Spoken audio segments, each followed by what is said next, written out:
Qui aurait parié sur une victoire de Daniel Ricciardo à Shanghai ce dimanche? Sûrement pas le principal intéressé lui-même. Pourtant, l'Australien est apparu chaud bouillant en fin de course. Il a ainsi opéré une remontée fantastique, facilitée par les incidents en piste. Ricciardo peut remercier Verstappen car sa victoire, Ricciardo l'a construite alors que ses concurrents se rentraient dedans. Lors de la sortie de la safety car suivant l'accrochage entre les pilotes Toro Rosso, l'Australien décide de plonger dans les stands pour profiter de gomme neuve pour les 25 derniers tours.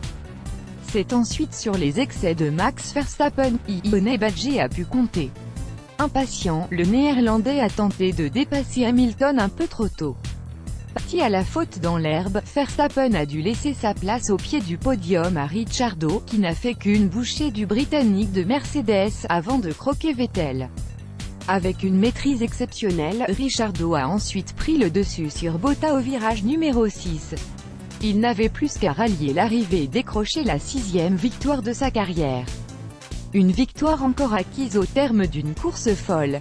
En effet, Ricciardo a été chercher chacun de ses succès en partant au-delà de la 3e place sur la grille. Vettel a battu les Finlandais frustrés profitant lui aussi de pneus neufs en fin de course. Verstappen aurait pu réussir le même exploit. Mais son impatience lui a de nouveau joué des tours. En fin de course, le Néerlandais a tenté un dépassement de trop loin sur Vettel. Parti au contact avec la Ferrari, le pilote Red Bull a pu reprendre la piste sans perdre de temps, mais la pénalité de 10 secondes infligée par la direction de course l'a fait rétrograder à la 5e place du classement du GP. Pour Vettel en revanche, cet accrochage a laissé des traces. Reparti en 7e position, l'Allemand a perdu de son panache en fin de course, se faisant même doubler par Alonso pour finir 8e. Avant cela, un arrêt un peu long au stand, les mécaniciens Ferrari se montrant prudents après l'incident de Bahreïn, avaient permis à Bottas de prendre le dessus sur le leader du début de course.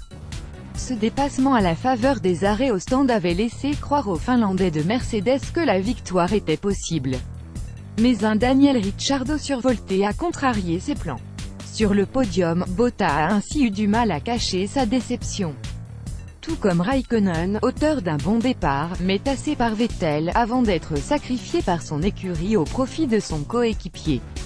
Le résultat complet du Grand Prix de Chine, on a aimé, Daniel Ricciardo, quelle course, après l'explosion de son moteur lors des EL3, l'Australien pensait prendre le départ depuis le fond de la grille. Mais le travail exceptionnel de ses mécaniciens, qu'il a remercié sur le podium, lui a permis de décrocher la 6e place des qualifications. En course, Banana Dan a ensuite tout donné pour apporter le meilleur résultat possible à son équipe. Passant sur une stratégie agressive lors de la sortie de la voiture de sécurité, Ricciardo a survolé la fin de course et remporte une 6e victoire en carrière amplement méritée. Élu pilote du jour, il a marqué ce week-end chinois. Le spectacle, les 2 premières courses de la saison nous avaient laissé un goût d'inachevé. Oui, ces voitures sont rapides, mais il nous manquait les frissons d'il y a quelques années. Le tracé de Shanghai nous laissait espérer une course à suspense. On l'a eu. Si la première partie de la course nous a presque fait regretter le réveil matinal, les 20 derniers tours ont été de toute beauté, avec des dépassements, des accrochages, du suspense. On en redemande. Valtteri Bottas, la voilà, cette course référence d'un Bottas retrouvé. Le Finlandais a réalisé un GP solide, touchant même du doigt la victoire, avant qu'un Ricciardo mort de faim ne lui vole la vedette. 3e sur la grille, le pilote Mercedes a rapidement pris le dessus sur Raikkonen, avant de prendre l'ascendant sur Vettel à la faveur des arrêts au stand. On retiendra surtout sa manœuvre exceptionnelle sur Raikkonen lors du 27e tour. Parce que dépasser un champion du monde en prenant l'extérieur au premier virage, il faut le faire quand même. On n'a pas aimé Max Verstappen, les courses se suivent et se ressemblent pour le Néerlandais.